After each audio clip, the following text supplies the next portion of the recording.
Lance Isaacson here. I have my good friend Bert here. We're here to talk about metronomes because we found out we're kindred spirits and we love metronomes. Yeah. So I wanted to ask him a few questions about metronomes. And we're not talking about like that kind of metronome, like the one you're going to see like right here. But we're talking about the kind you practice right with. there. Oh yeah. The good kind. Yeah. So what kind of metronome do you use? I use a Korg at home. Korg metronome. Cool. Do you ever use one on your phone? Sometimes, yeah. If it's the only option I have available. Because I use one on my phone. I actually have like 5 of them on my phone for different things. Overkill, I like that. Yeah, they're free. Yeah. Apps are free, so it's pretty cool. Yeah. We also sell some cool metronomes in the shop. Yeah, we do sell. Here's one we have. This is a Korg metronome. I'm going to sample that for you. But what do you think are some advantages to a phone metronome app versus one like this? Well, that one, metronome. you don't have to pay for any dumb upgrades to do different counts.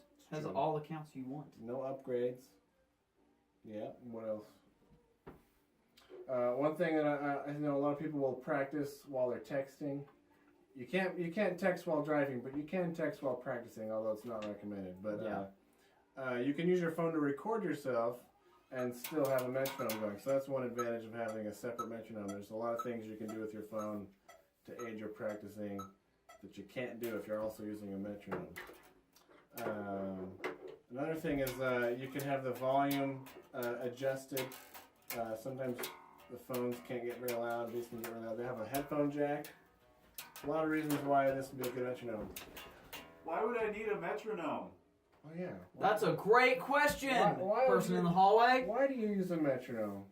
For practice, because without a metronome, how are you going to keep time?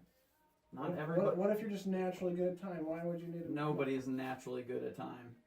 Practicing to a metronome is important, especially for people in the rhythm section, like a bass player or a drummer. A drummer's not much good if you can't play to a click, because that's what a drummer is a click, aka a metronome. It's true. So playing with a metronome helps you play with a drummer. Playing with a metronome, if you're a drummer, makes you a better drummer. Practicing with a metronome makes you a better musician, period. So you gotta be able to play and listen at the same time, right? Yes. Okay. I also I use a metronome because it helps me slow down. If I'm trying to practice something really technical, I want to be able to stay slow and careful, and that click reminds me to keep it slow and steady. Also, one other thing I like to metronome is it keeps going. So when I stop playing, it's still ticking. And that's kind of like a nagging reminder to keep on practicing. I'm not done yet. I still got to keep going. Without that tick, I might put my hands off the keys and think I'm done practicing, and maybe I'll go have a sandwich or something. But not with a metronome still clicking in my ear. Always. So, metronomes. Get yourself a metronome, kids. Peace.